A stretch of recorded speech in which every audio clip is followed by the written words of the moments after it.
Di video kali ini kita akan membahas mengenai tema 1 subtema 3 pertumbuhan dan perkembangan hewan kelas 3. Materi yang akan kita bahas mengenai pertumbuhan dan perkembangan hewan serta cara perkembangbiakannya. Sebelum kita mempelajari lebih lanjut, perkenalkan nama saya Ayu Arinda dengan NIM 2202101070 kelas 2C PGSD. Setiap makhluk hidup pasti mengalami pertumbuhan dan perkembangan, termasuk hewan.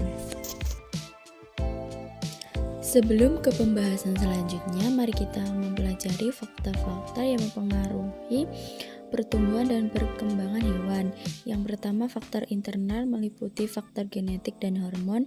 Yang kedua, faktor eksternal meliputi makanan, air, suhu, aktivitas tubuh, dan pada pembahasan awal kita akan membahas mengenai ovipar atau bertelur.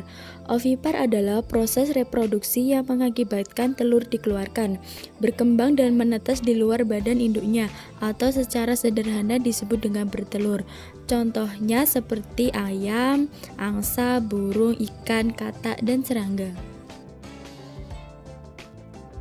Kemudian yang kedua ada vivipar, adalah perkembangbiakan dengan cara melahirkan. Embrio ini berkembang di dalam tubuh induknya dan mendapatkan makanan dari tubuh induknya melalui plasenta. Setelah embrio atau anak hewan ini cukup umur, akan dikeluarkan dari tubuh induknya atau dilahirkan. Contohnya seperti sapi, kambing, kelinci, anjing, dan gajah. Yang terakhir ada ovivivipar, adalah perkembangbiakan hewan dengan cara bertelur dan beranak. Embrio hewan ini berkembang di dalam telur yang masih berada di dalam tubuh induknya. Setelah cukup umur, anak hewan menetas dan keluar dari tubuh induknya sehingga tampak seperti melahirkan. Contohnya seperti hiu, ular boa, dan kadal. Kemudian pembahasan yang selanjutnya ada cara perkembangbiakan pada hewan. Yang pertama ada ovipar. Contoh yang pertama ada ayam. Ciri-cirinya tergolong hewan omnivora, termasuk hewan unggas, memiliki bulu yang beragam, ada yang merah, hitam, dan putih. Yang keempat, ovipar atau hewan yang bertelur. Yang kelima, memiliki sepasang kaki yang ramping dan ditumbuhi sisik. Yang keenam, memiliki jengger berwarna merah di atas dan di bawah kepala. Fase pertumbuhan pada ayam dimulai dari bertelur, kemudian telur menetas, kemudian anak ayam berubah menjadi ayam muda, dan yang terakhir menjadi ayam dewasa. Yang kedua ada katak. Ciri-cirinya termasuk hewan berdarah panas. Yang kedua mengalami metamorfosis sempurna. Yang ketiga saat masih berudu bernafas dengan ingsan. Ketika menjadi katak bernafas dengan paru-paru. Yang keempat bergerak dengan cara melompat. Yang kelima termasuk hewan amfibi.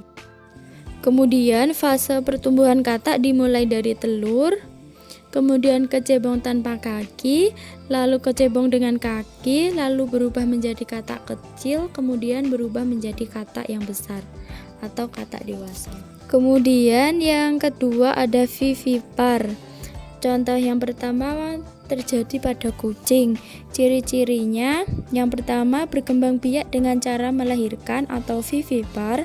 Kemudian yang kedua mempunyai kelenjar susu sehingga menyusui anaknya. Yang ketiga mempunyai 4 kaki, 2 di depan dan 2 di belakang. Yang terakhir mempunyai cakar yang tajam dan digunakan untuk berburu dan melindungi diri.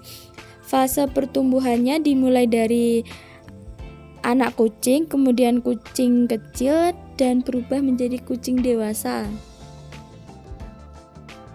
Kemudian contoh vivipar yang kedua terjadi pada sapi. Ciri-cirinya yang pertama mempunyai susu, yang kedua memiliki tubuh besar, yang ketiga berkaki 4. Fase pertumbuhannya sama dengan yang terjadi pada kucing. Kemudian yang ketiga ovivivipar terjadi pada ikan hiu. Ciri-cirinya sisiknya adalah jenis plakoid, yaitu sisik yang berasal dari tonjolan kulit. Teksturnya seperti duri halus. Yang kedua, pada kulitnya terdapat kelenjar mulus berlendir. Yang ketiga, memiliki 2 sirip di kedua sisi tubuh bagian depan, memiliki sirip punggung yang berdiri tegak. Sekian video singkat dari saya. Sampai jumpa di video materi selanjutnya. Wassalamualaikum warahmatullahi wabarakatuh.